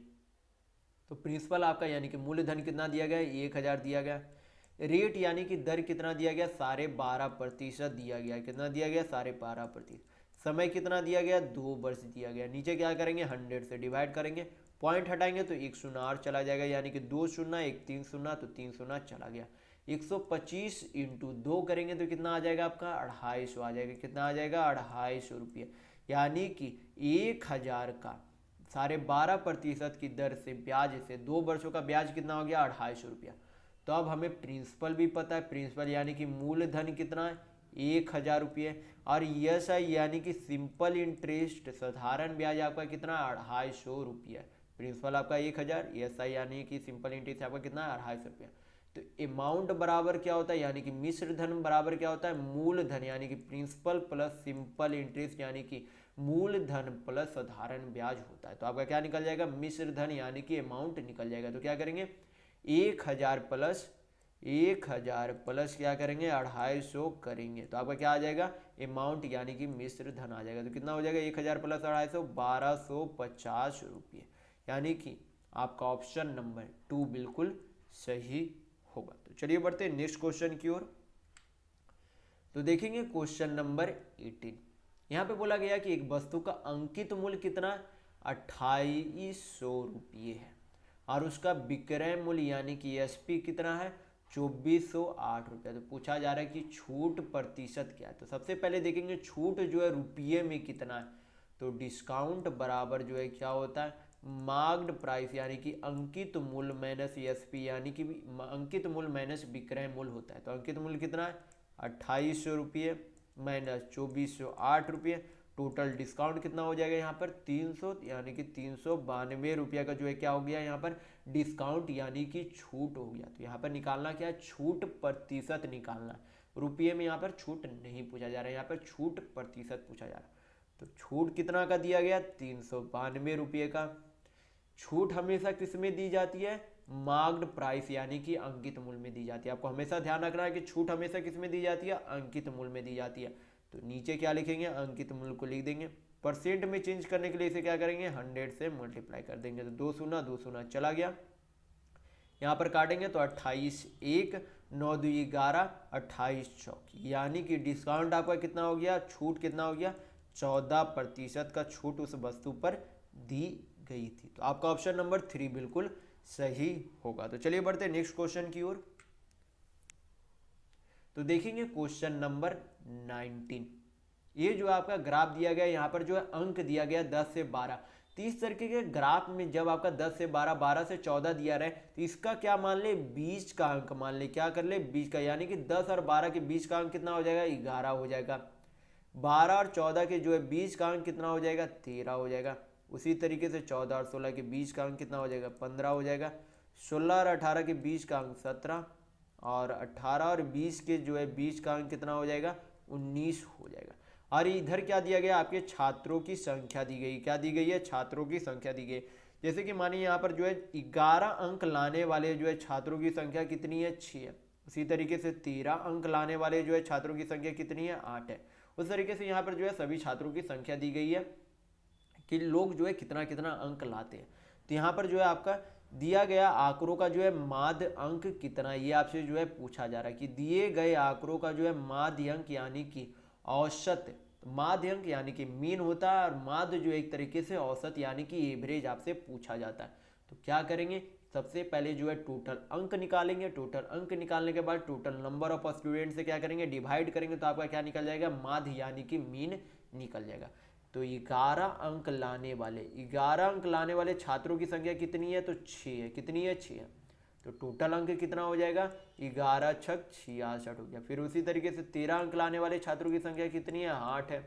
तो टोटल जो है कितना हो जाएगा, 13 8 104 हो जाएगा। फिर उसी तरीके से 15 अंक लाने वाले छात्रों की संख्या 5 है, तो कितना हो जाएगा, 15 25 75। फिर आगे जो है 17 अंक लाने वाले छात्रों की संख्या कितनी है, 7 है। तो 17 सतह जो है कितना हो जाएगा, 119 हो जाएगा। और 19 अंक लाने वाले छात्रों की संख्या कितनी है, तो 4 है। कितनी है, 4 है। तो यहाँ पर गुना करेंगे तो क्या निकल जाएगा, टोटल अंक निकल जाएगा। तो 19 चौक 76 होता है। तो सभी को क्या करेंगे, जोड़ेंगे, तो आपका क्या निकल जाएगा कि छात्रों द्वारा जो है कुल अंक कितना प्राप्त किया गया। तो यहाँ पर सभी को जोड़ते हैं तो 6 4 10 5 15, 15 9 24 और 6 30, हाथ में 3, 10 6 16, 16 7 आपका कितना हो जाएगा, 16 7 23, 23 और 11 कितना हो गया, 23 और 11 आपका 34 हो जाता है। 34 और 7 आपका 41, 41 और 3 कितना हो जाएगा, 44 हो जाएगा। यानी कि 440 जो है टोटल अंक जो कि छात्रों द्वारा प्राप्त किए गए। लेकिन यहाँ पे आपसे पूछा क्या जा रहा है, माध्य यानी कि मीन पूछा जा रहा है। तो क्या करेंगे, टोटल नंबर को टोटल स्टूडेंट से क्या कर देंगे, डिवाइड कर देंगे। तो यहाँ पर देखते हैं टोटल स्टूडेंट कितना है, तो 8 6 14, 14 5 19, 19 और 7 26 और 4 30, यानी कि टोटल जो है स्टूडेंट कितना है, 330 है। टोटल अंक जो है छात्रों द्वारा प्राप्त कितने किए गए, 440 अंक प्राप्त किए गए। डिवाइड करेंगे तो आपका क्या निकल जाएगा, माध्य यानी कि मीन निकल जाएगा। तो 0 से 0 चला गया। 44 को जब 3 से भाग देंगे तो कितना आएगा, 14 3 42, यानी कि 14 पॉइंट, यहाँ पे हो जाएगा कितना, 3 छक 6 6 जो आपका आगे चला जाएगा, यानी कि 14.67 यहाँ पर लिख सकते हैं, क्योंकि यहाँ पर क्या बोला जा रहा है, 2 दशमलव स्थान तक यहाँ पर जो आपका मान पूछा जा रहा है। तो 666 आगे जो है चलता चला जाएगा, यानी कि 14.67 इसे लिख सकते हैं। यानी कि पूरा जो है स्टूडेंट का जो है अंकों का माध्य कितना आ गया, 14.67 आ गया। तो चलिए बढ़ते हैं नेक्स्ट क्वेश्चन की ओर। तो देखेंगे क्वेश्चन नंबर 20। आपको जो है ये सिंप्लीफिकेशन का क्वेश्चन है। बोर्ड मास थ्योरम जो आपको मैं काफ़ी बार बता चुका हूँ पहले वाले वीडियो में कि क्या होता है। बोर्ड मास थ्योरम जो आपको किसी भी सिंप्लीफिकेशन को बनाने के लिए हमेशा पता होना चाहिए कि बोर्ड मास थ्योरम क्या होता है। बी से आपका ब्रैकेट होता है, ओ से ऑफ, हिंदी में का दिया हुआ रहता है। डी से डिवाइड यानी कि भाग, एम से मल्टीप्लाई यानी कि गुना, ए से ऐड यानी कि जोड़, ए से सब्ट्रैक्ट यानी कि घटाव होता है। बी में जो है यानी कि ब्रैकेट जो है 3 प्रकार के होते हैं, एक बिग ब्रैकेट, एक मिडिल ब्रैकेट, एक आपका स्मॉल ब्रैकेट होता है। तो जो आपका पहले दिया गया यानी कि ब्रैकेट पहले दिया गया तो ब्रैकेट को पहले हल करेंगे, फिर आपका ऑफ का हल होता है, फिर आपका डिवाइड हल होता है। इसी तरीके से जो पहले दिया गया उसे पहले हल करेंगे, जो बाद में दिया गया उसे बाद में हल करेंगे। तो यहाँ पर सारा क्या करेंगे, सबसे पहले ब्रैकेट का हल कर लेंगे। तो सबसे पहले ब्रैकेट में भी किसका हल किया जाएगा, ऑफ का हल किया जाएगा, यानी कि कितना हो जाता है, 12 चौक 48, कितना हो जाता है, 12 चौक 48। 48 के बाद क्या करेंगे, यहाँ पर भाग दिया गया, यहाँ पर गुना दिया गया। तो सबसे पहले क्या करेंगे, भाग का जो है यहाँ पर हल करेंगे। तो 48 को जब 2 से भाग दिया जाएगा तो कितना बचेगा, 24, कितना बचेगा 24, यानी कि यहाँ से यहाँ तक का वैल्यू कितना आ गया 24 आ गया। तो 24 दिया कितना हो जाएगा 72, यानी कि पूरे ब्रैकेट का अंदर का वैल्यू कितना आ गया 72 आ गया। बाहर में कितना है भाग 9 है इंटू 4 है प्लस जो आपका क्या है 4/4 है, यानी कि 4/8 इसे लिख सकते हैं, प्लस जो है कितना है 3 दूनी 6 है। तो इसे हल करेंगे तो 4 दूनी 8, 72 को 9 से भाग देंगे तो कितना आ जाएगा, 72 को 9 से भाग देंगे तो कितना आएगा 8 आएगा। कितना आएगा आपका 8 आएगा। फिर 8 को इतना जो है आप हल करेंगे तो 8 आता है। 8 को जब 4 से गुना करेंगे तो कितना आ जाएगा 32 आ जाएगा। कितना आ जाएगा 32 आ जाएगा। तो प्लस फिर जो है हाफ है, फिर आगे क्या है आपका 6 है, यानी कि 32 और प्लस 6 कितना हो गया 38। तो 38 प्लस हाफ करेंगे तो कितना हो जाएगा 38 दूनी 76, 177/2 कितना हो गया। आप अगर चाहे तो यहाँ पर एलसीएम भी ले सकते हैं। तो 38 दूनी 76 कितना हो जाएगा 77/2 सिंप्लीफिकेशन का आंसर होगा। तो सिंप्लीफिकेशन को आपको जो हमेशा परीक्षाओं में ध्यान पूर्वक बनाने की जरूरत होती है। इसमें जो है बहुत सारे स्टूडेंट गलत कर परीक्षाओं में चले आते, तो आपको ऐसा नहीं करना। आप जो है ध्यान पूर्वक परीक्षाओं में सिंप्लीफिकेशन को हल करेंगे। तो आपका ऑप्शन नंबर यहाँ पर 2 बिल्कुल सही होगा। तो चलिए बढ़ते नेक्स्ट क्वेश्चन की ओर। तो देखेंगे क्वेश्चन नंबर 21। यहाँ पर दिया गया कि किसी लंबवृत्तीय बेलन की त्रिज्या कितनी है 7 सेंटीमीटर है, उसकी ऊंचाई जो है उसकी त्रिज्या की कितनी है 2 गुनी है। तो पूछा जा रहा है कि बेलन का जो है वक्र पृष्ठीय क्षेत्रफल क्या होगा, यानी कि बेलन सिलेंडर इंग्लिश में उसका जो है क्या पूछा जा रहा है आपका वक्र पृष्ठीय क्षेत्रफल, यानी कि लैटरल सरफेस एरिया पूछा जा रहा है। क्या पूछा जा रहा है लैटरल सरफेस एरिया। तो आपको जो है फार्मूला पता होना चाहिए कि वक्र पृष्ठीय क्षेत्रफल यानी कि लैटरल सरफेस एरिया का क्या होता है फार्मूला। बेलन में 2πr/h होता है। क्या होता है 2πr/h होता है। तो आपको हमेशा जो है क्या पता होना चाहिए वक्र पृष्ठ क्षेत्रफल के सिलेंडर का यानी कि बेलन का जो है वक्र पृष्ठ क्षेत्रफल का फार्मूला पता होना चाहिए। क्या होता है 2πr/h होता है। तो इसे हल करेंगे तो यहाँ पर 2 पाई को 22/7 लिख सकते हैं, तो 22/7 लिख देंगे। आर यानी कि रेडियस, तो रेडियस यानी कि त्रिज्या कितना दिया गया 7 सेंटीमीटर, तो यहाँ पर 7 लिख देंगे। तो एच यानी कि हाइट यानी कि ऊंचाई, तो ऊंचाई जो है यहाँ पर क्या बोला जा रहा है उसकी त्रिज्या के 2 गुनी है, यानी कि हाइट जो है क्या है त्रिज्या के 2 गुनी यानी कि 2r है। तो आर कितना है 7 है, तो 7 दूनी कितना हो जाएगा 14 सेंटीमीटर, यानी कि उस बेलन का जो है हाइट यानी कि ऊंचाई कितना है 14 सेंटीमीटर है। यहाँ पर जो है क्या लिख देंगे हाइट यानी कि ऊंचाई 14 सेंटीमीटर। तो 7 से 7 जो है चला गया, 14 दूनी 28 हो जाएगा, तो 28 दूनी 56, 28 दूनी 56, 6 5 11, 5 1 6, यानी कि 616 सेंटीमीटर स्क्वायर जो है क्या हो जाएगा इस बेलन यानी कि सिलेंडर का आयतन यानी कि वॉल्यूम हो जाएगा। तो आपका ऑप्शन नंबर 1 बिल्कुल सही होगा। तो चलिए बढ़ते हैं नेक्स्ट क्वेश्चन की ओर। तो देखेंगे क्वेश्चन नंबर 22। यहाँ पे बोला गया है कि ए किसी कार को अकेले कितने दिनों में कर सकता है 20 दिन में कर सकता है। फिर ए तथा बी मिलकर उसी काम को जो है कितने दिनों में कर सकता है 15 दिन में कर सकता है। फिर उसी काम को बी तथा सी मिलकर उसी कार को जो है कितना दिनों में कर सकते हैं 75/2 दिनों में कर सकते हैं। तो आपसे पूछा क्या जा रहा है यहाँ पर बोला जा रहा है कि कार्य करने की दृष्टि से ए बी सी की जो है क्षमता यानी कि इफिशियंसी का अनुपात क्या है। तो आपको पता होना चाहिए कि क्या होता है टोटल वर्क बराबर क्या होता है इफिशियंसी इंटू टाइम, यानी कि कुल कार्य बराबर कार्य क्षमता इंटू जो है क्या होता है समय होता है। तो आपको हमेशा पता होना चाहिए। तो यहाँ पर जो है सभी का क्या निकाल लेंगे, यहाँ पर जो आपको जो है यहाँ पर सीधा इफिशियंसी का अनुपात पूछा जा रहा है। तो क्या करेंगे सभी का इफिशियंसी यहाँ पर निकालेंगे। तो सबसे पहले ए जो है उस काम को कितने दिनों में करता है 20 दिन में करता है, और ए और बी जो है उसी काम को कितने दिनों में करता है 15 दिन में करता है, और बी और सी जो है उसी काम को कितने दिनों में करता है आपका 75/2 दिनों में करता है। तो क्या करेंगे तीनों का एलसीएम ले लेंगे। 75/2 में सिर्फ क्या करेंगे ऊपर यानी कि 75 का एलसीएम लेंगे। किसका लेंगे 75 का एलसीएम लेंगे।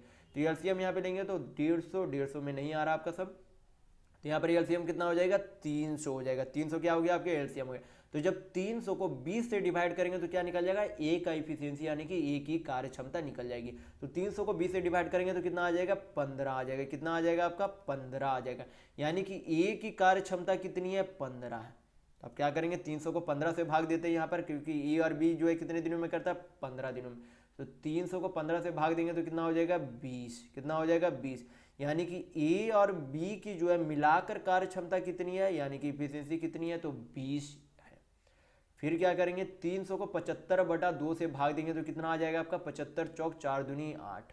इस तरीके से जो आपको भाग देना है, यानी कि 300/75/2 करेंगे तो 2 जो आपका ऊपर चला जाएगा, 75 से काटेंगे तो 4 बार में 4 दूनी क्या हो जाएगा आपका 8। यानी कि बी और सी जो है कितने के इफिशियंसी से काम करेंगे, 8 के इफिशियंसी यानी कि 8 की कार्य क्षमता से काम करेंगे। तो ए का यहाँ पर जो है कार्य क्षमता कितना आ गया, यहाँ पर अनुपात यहाँ पर बैठा देते क्योंकि सभी का क्या पूछा जा रहा है, अनुपात पूछा जा रहा है। तो ए जो है कितनी कार्य क्षमता से करता है, 15 की कार्य क्षमता से। कितनी की कार्य क्षमता से, 15 की कार्य क्षमता से करता है। तो ए और बी जो है मिलकर कितनी की कार्य क्षमता से कर रहा है, 20 की कार्य क्षमता से कर रहा है। तो ए अगर 15 की कार्य क्षमता से कर रहा है तो बी कितने से कर रहा होगा, यदि दोनों मिलकर 20 कर रहे हैं, ये जो है 15 की कार्य क्षमता से कर रहा है तो बी कितना से कर रहा होगा, 5 की कार्य क्षमता से। कितने की कार्य क्षमता से, यानी कि 5 की कार्य क्षमता से। ए जो है 15 तो बी कितना हो जाएगा, 5 हो जाएगा। अगर अब आपका क्या आ गया, बी की कार्य क्षमता आ गया, तो बी अगर 5 की इफिशियंसी यानी कि कार्य क्षमता से कार्य करता है तो सी जो है टोटल दोनों मिलके बी और सी जो है 8 की करता है। उनमें से बी जो है 5 के हिसाब से करता है तो सी जो है 8 - 5 करेंगे तो कितना आ जाएगा 3। यानी कि सी जो है उसी कार्य को कितने की कार्य क्षमता से करता है, तो 3 की कार्य क्षमता से करता है। यानी कि ए बी और सी की जो है कार्य क्षमता का अनुपात कितना हो जाएगा, 15:5:3 हो जाएगा। तो आपका ऑप्शन नंबर 3 बिल्कुल सही होगा। तो चलिए बढ़ते हैं नेक्स्ट क्वेश्चन की ओर। तो देखेंगे क्वेश्चन नंबर 23। ये जो है आपका सिंप्लीफिकेशन का क्वेश्चन है। ए और बी का जो अलग अलग सिंप्लीफिकेशन दिया गया, पूछा जा रहा है कि ए प्लस बी का मान क्या होगा। तो सबसे पहले जो है क्या करेंगे, ए का वैल्यू निकाल लेंगे। क्या करेंगे, ए का वैल्यू यहाँ पर निकालते हैं। तो यहाँ पर जो है ब्रैकेट का अंदर का हल करेंगे, तो ब्रैकेट का अंदर हल करेंगे तो 3 - 2 गया तो 3 - 1 गया तो 2 बचेगा। 4 से यहाँ पर क्या करेंगे, पहले भाग देंगे तो 4 दूनी 8, यानी कि 2 × 2 कितना हो जाएगा, 4 हो जाएगा। कितना हो जाएगा, 4।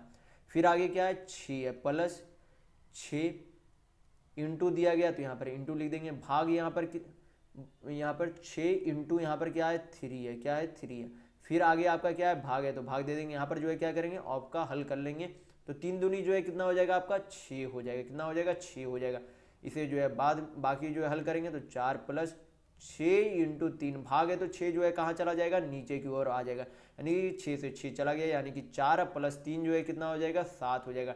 यानी कि ए का वैल्यू जो है कितना आ गया, 7 आ गया। कितना आ गया, वैल्यू 7 आ गया। तो अब क्या करेंगे, बी को हल करेंगे। बी का देखते कितना वैल्यू आता है यहाँ पर। तो यहाँ पर जो है क्या करेंगे, 4/8 लिख सकते हैं, क्योंकि 4/8 है तो इसे क्या लिख सकते हैं, 4/8 लिख सकते हैं। तो इंटू 2 है। फिर आगे फिर जो है आगे कितना है, 7 × 3 यानी कि क्या लिख सकते हैं, 7 या 21 इसे लिख सकते हैं। तो 4 दूनी 8 हो गया, 8 से 8 जो है चला गया, यानी कि 21 + 1। सारे यहाँ पर हल करने पर कितना है, 1 आया। तो 21 + 1 जो है कितना हो जाएगा, 22 हो जाएगा। तो ए का मान 7 आ गया, बी का मान 22 आ गया। आपसे पूछा क्या जा रहा है, ए प्लस बी पूछा जा रहा है। तो क्या करेंगे, 7 + 22 करेंगे। क्या करेंगे, 7 + 22 तो कितना आ जाएगा, 22 और 7 29। यानी कि ए प्लस बी का वैल्यू कितना आ गया, 29 आ गया। तो आपका ऑप्शन नंबर 4 बिल्कुल सही होगा। तो चलिए बढ़ते हैं नेक्स्ट क्वेश्चन की ओर। तो देखेंगे क्वेश्चन नंबर 24। यहाँ पे बोला गया कि 3 कक्षाओं में विद्यार्थियों का अनुपात कितना है, तो 3:4:5 है। यानी कि तीनों कक्षाओं में विद्यार्थियों का अनुपात कितना है, 3:4:5 है। फिर आगे बोला गया कि यदि प्रत्येक कक्षा में 20 छात्र क्या कर दिए जाते हैं, बढ़ा दिए जाते हैं, तो अनुपात जो है बदल कर कितना होता है, 4:5:6 हो जाता है। तो पूछा जा रहा है तीनों कक्षाओं को मिलाकर जो उनमें छात्रों की आरंभिक संख्या कितनी है। तो यहाँ पर हमें देखने को मिल रहा है कि सभी में जो है कितने यूनिट के रेशियो में जो है वृद्धि हुई है।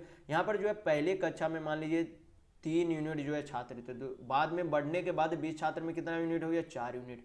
यहाँ पर जो है 4 यूनिट था दूसरा कक्षा में, तो कितना हो गया, 20 लड़के बढ़ने के बाद 5 यूनिट हो गया। यहाँ पर जो है 5 यूनिट था तो बढ़ के कितना हो गया, 6 यूनिट। यानी कि सभी में जो है कितने की वृद्धि हो रही है, 1 यूनिट की वृद्धि हो रही है। रेशियो में जो आपकी कितने यूनिट की वृद्धि हो रही है, 1 यूनिट की वृद्धि हो रही है।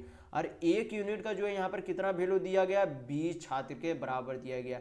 यानी कि एक रेशियो के 1 यूनिट का वैल्यू जो है कितना है, 20 स्टूडेंट है। तो यहाँ पर पूछा आपसे क्वेश्चन में गया कि तीनों कक्षाओं को मिलाकर उनमें छात्रों की आरंभिक संख्या क्या है।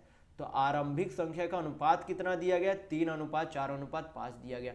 तो सभी जो है क्या दिए गए, यूनिट में मान दिए गए, तो तीनों का क्या करेंगे, योग निकाल देंगे। तो तीनों का योग कितना हो जाएगा, 4 3 7 5 12, यानी कि पहले जो है स्कूल में विद्यार्थियों की संख्या में जो है टोटल यूनिट कितना था, 12 यूनिट छात्र थे। तो एक यूनिट का वैल्यू कितना है, 20 है। तो हमें चाहिए क्या, 12 यूनिट का वैल्यू चाहिए, यानी कि 12 यूनिट बराबर कितने स्टूडेंट होंगे। तो एक यूनिट बराबर 20 है, तो 12 यूनिट लाने के लिए क्या करेंगे, 12 से 20 में गुना कर देंगे। तो 12 दूनी कितना हो जाएगा, 240, यानी कि शुरुआत में तीनों कक्षाओं को मिलाकर जो है छात्रों की संख्या कितनी थी, 240 थी, यानी कि आपका ऑप्शन नंबर 4 बिल्कुल सही होगा। तो चलिए बढ़ते हैं नेक्स्ट क्वेश्चन की ओर। तो देखेंगे क्वेश्चन नंबर 25। यहाँ पे दिया गया है कि 14 सेंटीमीटर की त्रिज्या वाले किसी ठोस अर्धगोला का संपूर्ण पृष्ठ क्षेत्रफल तथा वक्र पृष्ठ क्षेत्रफल क्या होगा। तो अर्धगोला यानी कि सेमी स्फीयर का आपको पता होना चाहिए कि लेटरल सरफेस एरिया यानी कि वक्र पृष्ठ क्षेत्रफल का फॉर्मूला, और टोटल सरफेस एरिया यानी कि कुल पृष्ठीय क्षेत्रफल का जो है फॉर्मूला क्या होता है। तो स्फीयर यानी कि अर्धगोला का जो है लेटरल सरफेस एरिया यानी कि वक्र पृष्ठ क्षेत्रफल का फॉर्मूला क्या होता है, 2πr² होता है। और टोटल सरफेस एरिया यानी कि कुल पृष्ठीय क्षेत्रफल का क्या होता है फॉर्मूला, 3πr² होता है। क्या होता है, 3πr²। तो दोनों ये आप जो है फॉर्मूला याद रखेंगे कि वक्र पृष्ठ क्षेत्रफल का क्या होता है और कुल पृष्ठ क्षेत्रफल का क्या होता है। तो दोनों को क्या करेंगे, हल करेंगे, आपका आंसर जो है आ जाएगा। तो यहाँ पर जो है सबसे पहले वक्र पृष्ठ क्षेत्रफल का यहाँ पर हल करते हैं। तो 2 पाई को तोड़ेंगे तो 22/7, आर यानी कि त्रिज्या क्या दिया गया, 14 सेंटीमीटर। तो 14 × 14 कर देंगे, क्योंकि क्या दिया गया, r² दिया गया। तो 14 × 14 कर दिए, तो 7 दूनी यहाँ पर कितना हो गया, 14, यानी कि 14 दूनी 28 दूनी 56। तो 56 दूनी आपका कितना हो जाएगा, 112। 56 दूनी आपका कितना हो जाएगा, 112, और 56 दूनी आपका कितना हो गया, 112, यानी कि कितना आ गया, 2 2 1 3 और 1 1 2, ये यानी कि 1232 सेंटीमीटर स्क्वायर आपका क्या आ गया, वक्र पृष्ठ क्षेत्रफल आ गया। अब यहाँ पर चेक करते हैं कि कुल पृष्ठीय क्षेत्रफल जो है कितना आता है, 3 पाई को क्या लिख सकते हैं, 22/7 लिख सकते हैं। और आर आपका जो है क्या दिया गया, आर जो है दोनों में सेम है, यानी कि दोनों जो एक ही स्फीयर है। तो यहाँ पर क्या लिख देंगे, 14 × 14 यहाँ पर लिखेंगे। 7 से जो है 14 को काटेंगे, कितना बार में चला जाएगा, 2 बार में चला जाएगा। तो यहाँ पर कितना आ जाएगा, 14 दूनी 28, 28 किया आपका कितना हो गया, 84, 84 दूनी कितना होता है, 128 और 128, यानी कि 8 8 2 10, 2 1 3 1 8 और 2 10, यहाँ पर शायद कुछ गलती हुई, 14 दूनी 28, 28 दिया जो आपका कितना होता है, 84 होता है। तो 4 दूनी 8, 8 दूनी 16 होगा, कितना होगा, 168 होगा यहाँ पर। तो यहाँ पर कितना हो गया, 8 6 14, हाथ में 1, 16 1 17 1 18। तो टोटल जो है यानी कि कुल पृष्ठीय क्षेत्रफल कितना हो गया, 1848 सेंटीमीटर स्क्वायर, और वक्र पृष्ठ क्षेत्रफल कितना हो गया, 1232 सेंटीमीटर स्क्वायर हो गया। तो संपूर्ण पृष्ठीय क्षेत्रफल 1848 सेंटीमीटर स्क्वायर और वक्र पृष्ठ क्षेत्रफल कितना हो गया, 1232 सेंटीमीटर स्क्वायर, यानी कि आपका ऑप्शन नंबर 3 बिल्कुल सही होगा। तो आपको ये दोनों फार्मूला जो आपको याद रखना है, वक्र पृष्ठ क्षेत्रफल और कुल पृष्ठीय क्षेत्रफल के फार्मूला किसके, अर्धगोला की, यानी कि सेमी स्फीयर के। तो चलिए इस वीडियो में बस इतना ही। अगर आपको वीडियो पसंद आए तो लाइक कीजिएगा, नए हैं तो चैनल को सब्सक्राइब जरूर कर लीजिएगा। ये हमारा सोशल मीडिया प्लेटफॉर्म है, आप हमसे यहाँ भी जुड़ सकते हैं। इसके लिंक आपको इस वीडियो के डिस्क्रिप्शन बॉक्स में मिल जाएंगे। और इस वीडियो को अपने दोस्तों के साथ शेयर करना बिल्कुल भी नहीं भूलिएगा, ताकि उन्हें भी जो है इस वीडियो से लाभ मिल सके। चलिए इस वीडियो में बस इतना ही, मिलते हैं अगले वीडियो में, तब तक के लिए।